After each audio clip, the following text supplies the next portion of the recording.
Path of Exile 2 makes its shocking debut, Brawlhalla gets Capture the Flag and a mobile version, League of Legends begins its Preseason 2020, Neverwinter goes to hell, and it seems like the god lineup for SMITE in 2020 is really going to stand out.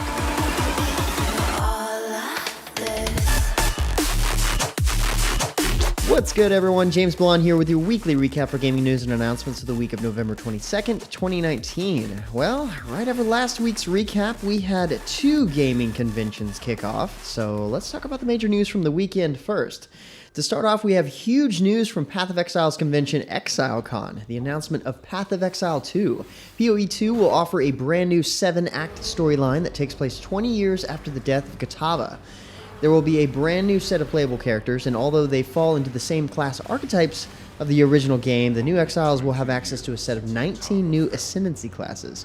There will be a lot of other major changes, including the way support gems are socketed and changes to the passive tree. Path of Exile 2 is a new 7-act storyline that is available alongside the original Path of Exile 1 campaign. Both the old and new storyline lead to the same shared Atlas endgame. Path of Exile 2 retains all expansion content that has been created over the last 6 years, and it introduces a new skill system, the new Ascendancy classes I mentioned, engine improvements, and more.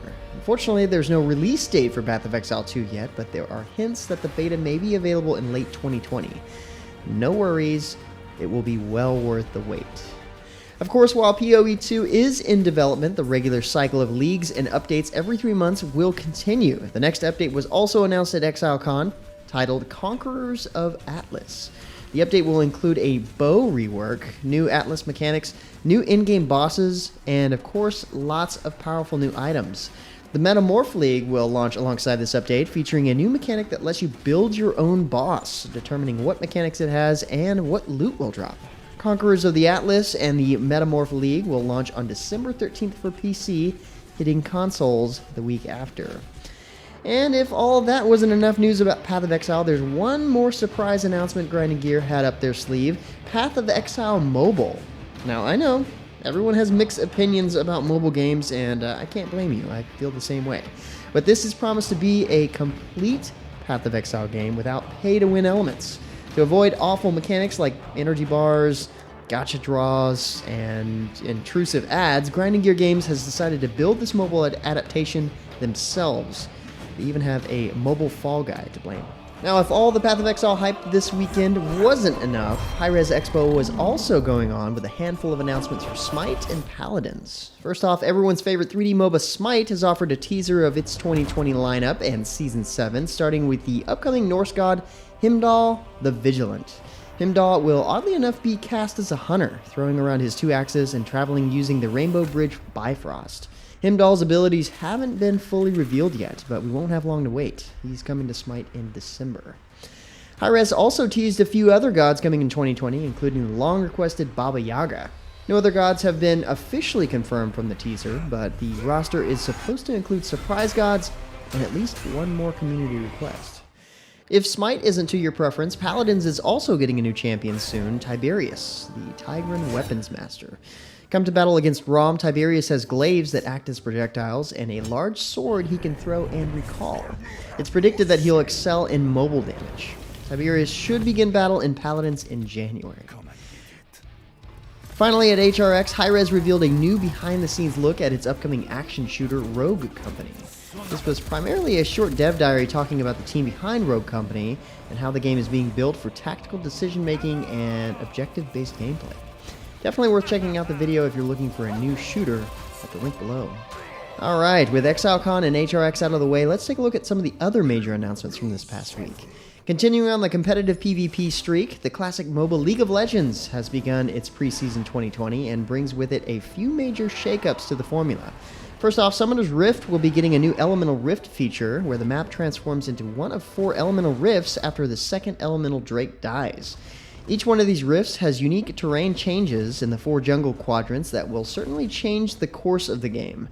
The Elder Dragon has also been adjusted to no longer favor the winning team and given a new execute mechanic. There's far more changes than just these, of course, so make sure you check out the full news linked below. If 2D brawling is more your style, Brawlhalla has some big news this week. It's coming to mobile. Yes, Brawlhalla is also making itself accessible to mobile gamers with a promise of cross-platform play. And to top that off, Brawlhalla launched a new game mode this week, Capture the Flag.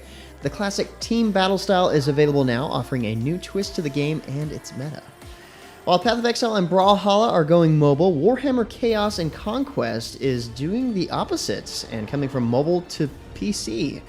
The free-to-play strategy game is now available on PC through Steam and the Microsoft Store, and also includes crossplay and platform syncing.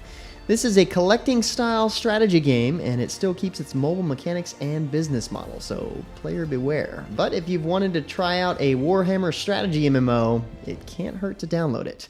Find out more in the description below.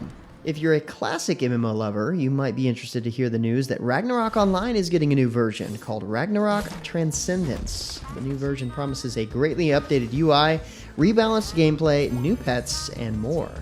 This trailer doesn't show any of that off, but if you're interested, you can pre-register now and even get a bonus pack for your trouble. As always, hit the description for the links you need.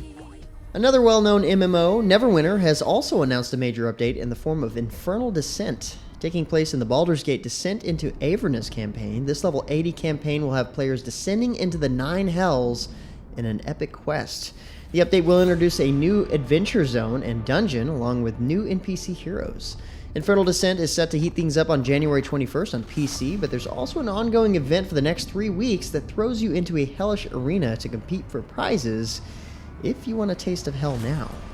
In other new game announcements, Blood of Steel has announced its English version is almost ready for release. This historically based MOBA features legendary historical figures like Joan of Arc and Alexander the Great battling in a medieval-style world. The game will feature 5v5, 7v7, and 10v10 modes. Unlike most MOBAs, players will also be commanding their own military units on the battlefield, from common soldiers to archers and cavalry. Not only that, the game also promises an action-based dueling mode with blocks, dodges, defense breaks, and charges. Looks pretty interesting. Blood of Steel is launching on Steam early next year, but closed beta testing is expected to start soon. And not to be outdone, Juke the Worlds, the creators of Wild Terra, have surprised everyone this past week with the announcement of Wild Terra 2.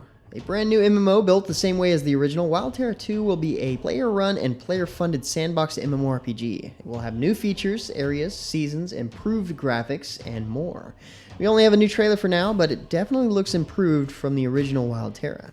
If you're a fan of sandboxes but can't wait for Wild Terra 2, Citadel Studios announced this week that its sandbox MMO Legends of Aria will be offering a free-to-play option starting on December 5th.